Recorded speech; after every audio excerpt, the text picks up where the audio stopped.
Hey guys, Scott here. Just a talking video today. I just got back from my ENT specialist, so I figured it'd be a good time to talk about this. I just realized I have never actually explained what I am sick with to my YouTube following. Like all my Twitch viewers know exactly what's going on, but I just realized that there are a lot of people that have no fucking idea like what I'm getting surgeries for and stuff like that. So I just wanted to explain to the YouTube side of people that watch me what's going on and what I've been dealing with. So basically, about 4 years ago, I just randomly started becoming allergic to everything, like literally everything. I took a bunch of allergy tests. These are like all numbers that are related to how high I am allergic to things. Strangely enough, not allergic to horsehair or dander. That one was a 0. I don't know why, but almost everything else I'm pretty allergic to. So I don't know why. Something just happened in my body, my immune system, where I just became allergic to everything one day. And so I started seeking treatment. I tried a bunch of stuff, tried allergy shots first off, then allergy drops we tried too. Then I started trying, nasal rinses, things like that. Then we started trying nasal steroids like Rhinocort, Flonase, all that kind of stuff. Tried like 6 different brands of that, slightly different ingredients. Didn't really work. Then we started trying to mix actual steroid liquid inside of a sinus rinse and then squirt that on my nose a bunch. That didn't really do anything either. Basically, we tried every single medicinal thing that we could do over the past couple of years to try to help, but for some reason, just nothing is working. So what was supposed to happen last year was I was scheduled for a balloon styloplasty, which is basically it's a minor procedure where you just go. It's not even done like in a hospital a lot of the time. I'm just going to the office.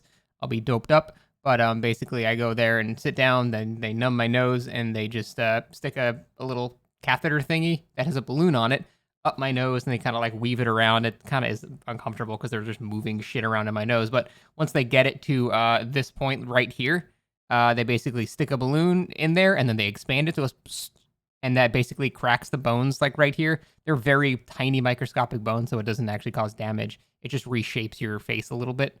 And that's supposed to make the stuff that, builds up in here, which causes immense pain, to be able to actually drain back out and then come out your nose. Because nothing has come out of my nose in like 3 years, and that's usually not a good sign. So what I've actually been experiencing for the past several years is immense facial pressure. It's really my only symptom. It's just immense facial pressure.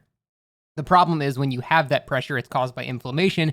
Inflammation can also lead to other things like immense fatigue and things like that. So basically, my body is constantly dealing with a threat that isn't actually there. So I have constant inflammation going on here, and I just have constant pain. Like imagine having like a really bad headache like here, but it also spreads all throughout here as well.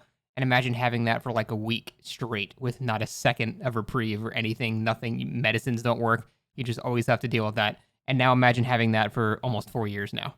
And that is a pretty good explanation as to why I am grumpy sometimes.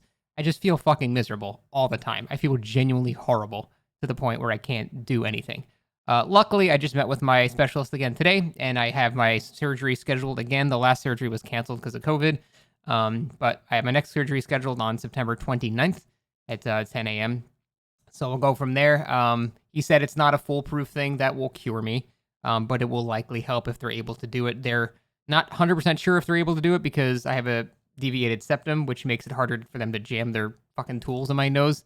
So that would be kind of unfortunate if I get there and they're like, yeah, we can't do this. But I'm just trying to stay positive. Hopefully they will be able to do it, even if it's a bit more uncomfortable. They have to like shove some shit out of the way, whatever, just do it. And hopefully that will actually really start helping. Then after that, once I actually have drainage restored, then I can start trying things like allergy shots and things like that. Because by that part, it's been too far gone. My nose is too fucked up to do anything. So that is what's going on with me. People keep asking, how do you keep getting sick and stuff like that? It's not that I keep getting sick. I've just had the same thing for 4 years. It's like if you break your arm and your arm's still broken a week later, it's like, how do you keep breaking your arm? Well, it's still broken. Nothing has been done to fix it yet. So it's been a very long process, and hopefully on the 29th, that'll be the end of it. And we can go from there. But that's what's going on with my health stuff. It's why I don't stream for very long. Imagine just having a constant splitting headache, not only in your head, but in your entire face as well at all times. It's very physically draining. It's emotionally draining. And that is why I am the way that I am at the current moment. So I'm hoping that on the 29th, a lot of things start getting better, but we'll see. Maybe I'll have to go further and have to do further surgeries that are a bit more advanced. I have to go to a hospital for and cost way more money. Hoping that's not the case. Trying to stay positive about that because I don't want to do that. That shit sounds awful. But that's where I'm at right now. And hopefully that gives you guys somewhat of an insight as to what I've been dealing with. So now YouTube is aware. Sorry for keeping you guys in the dark. I didn't even consider it. I keep mentioning surgeries and stuff, and I see comments of people saying, "What surgery? What the hell are you talking about?" And I just realized that my YouTube audience is not necessarily my Twitch audience. So there you go. That's what's going on with me.